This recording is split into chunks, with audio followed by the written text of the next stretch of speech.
Jadi biasanya saya akan bertanya balik kepada orang tua pasien, pertama dalam hal ini ibu, kenapa sampai harus mengkonsumsi susu formula begitu?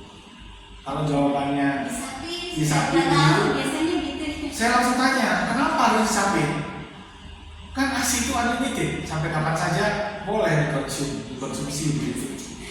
Iya, ternyata panduan dari WHO itu menyatakan bahwa anak itu setidaknya konsumsi ASI sampai 2 tahun. Setidaknya 2 tahun. Setelah itu gimana? Ya bebas. Sebenarnya ini setidaknya itu minimal berarti minimal. Nah, nanti anak dengan sendirinya akan berhenti. Dan harus diingat bahwa 6 bulan pertama itu disebut sebagai ASI eksklusif kan.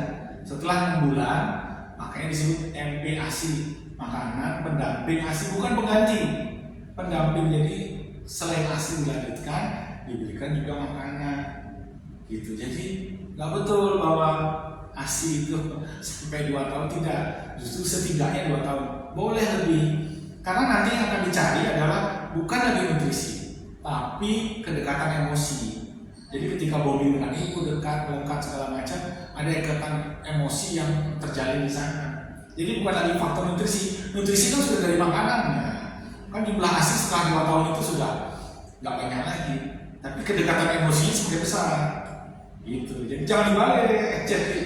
Dan nggak perlu nanti setelah 2 tahun begitu terus dikasih minum apa. Ya kan kita bisa makan. Jadi sering kalau ada anak yang nggak bisa makan di atas umur 2 tahun, dok, saya harus kasih susu. Saya bilang, bukan kasih susu, diperbaiki cara makannya. Cara makan menunya mungkin yang lebih berimbang atau? Bukan, feeding rules namanya, aturan makan. Nah itu kepanjangan lagi ceritanya feeding rules, aturan-aturan makan. Iya, sehingga anak itu bisa makan. Oh gitu, ada gitu juga ya? Ada feeding rules itu memang ada aturan makan yang membuat anak itu mau makan. Contohnya? Kebiasaan kita itu kan memberikan makan pada anak itu kan nggak sesuai dengan aturan. Salah satunya contohnya, makan itu harus teratur di jam yang sama. Nomor 2, nggak boleh lebih dari 30 menit. Nomor 3, nggak boleh ada snack yang mengenyangkan. Nomor 4, harus fokus, nggak boleh ada HP, nonton TV, jalan-jalan. Kayak orang zaman dulu kan begendong gitu. Nggak boleh. Yang kelima harus bervariasi. Nah itu bisa dijalankan nggak? Kalau bisa dijalankan, bagus hasilnya. Kalau tidak bisa, punya kecenderungan anak itu susah makan. Tidak pasti tidak, tapi kecenderungan. Solusinya kalau untuk kecenderungan seperti itu misalnya? Ya, konsep ibu yang diperbaiki tentang memberikan makan pada anak. Bukan anak yang diberikan nggak mau makan kasih susu. Bukan. Jadi itu ibu yang malas itu mungkin dok ya. Malas mikir apa sudah dikasih susu paling susunya lengkap. Lebih tepatnya kita lebih tertarik dengan iklan. Kan iklan begitu. Ya kan enak, susah makan kasih susu tinggi kalori ini segala macam. Saya belum pernah sih merekomendasikan anak susah makan diberi susu, nggak pernah saya. Tapi lebih ke coba diperbaiki cara makan, feeding rules. Gak gampang loh feeding rules itu, karena harus disiplin dan nggak boleh dicicil misalnya 1 aja bulan ini, bulan depan nggak boleh, harus bersamaan itu. Dan hasilnya bagus banget.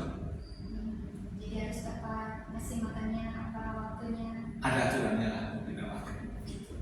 Nah, kalau nggak ada aturannya terus minta anak makan dengan baik, susah juga ya.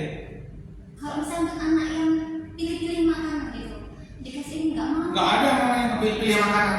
Yang ada orang tuanya pilih-pilih memberikan makanan pada anak karena tidak mengikuti feeding rules itu.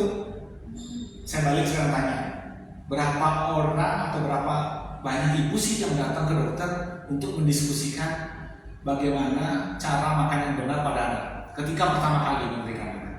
Ada nggak? Datang umur 6 bulan pertama kali makan, kan semua merasa sudah bisa sendiri kan? Kasih aja. Enggak ada caranya. Iya dari awal itu kan baru mau kasih makan, harusnya sebelum kasih makan datang dulu ke dokter. Gimana sih cara makan yang benar pada anak sehingga anak saya tidak susah makan? Bukan nanti sudah kasih makan, sudah berjalan umurnya 1 tahun, 2 tahun, anak susah makan, baru ke dokter. Dok, anak saya nggak mau makan, anak saya pilih-pilih makanan. Kan sudah terjadi. Sama kayak gini,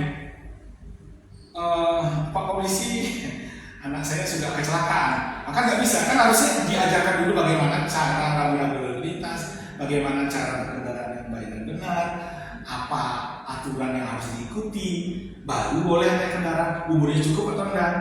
Nah tiba-tiba langsung aja naik kendaraan terus kecelakaan, baru lapor, anak saya kecelakaan, saya harus melakukan apa? Lalu kalau sudah kecelakaan kan, ya mau nggak mau kan harus berobat tentunya. Sama juga kalau sudah terjadi gimana?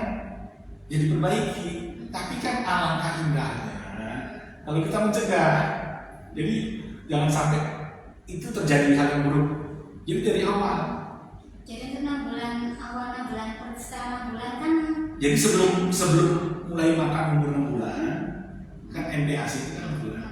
Itu harus sudah belajar dulu. Contoh Cara contohnya yang mana contoh? yang masih makan Ya itu feeding rules. Biasanya saya akan menjelaskan aturan makannya apa, ragam makanannya apa,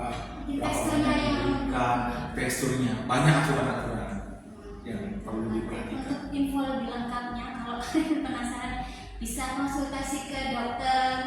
Ke dokter anak aja, nggak harus dengan saya kan di Bali sama. Ya dengan dokter anak aja kan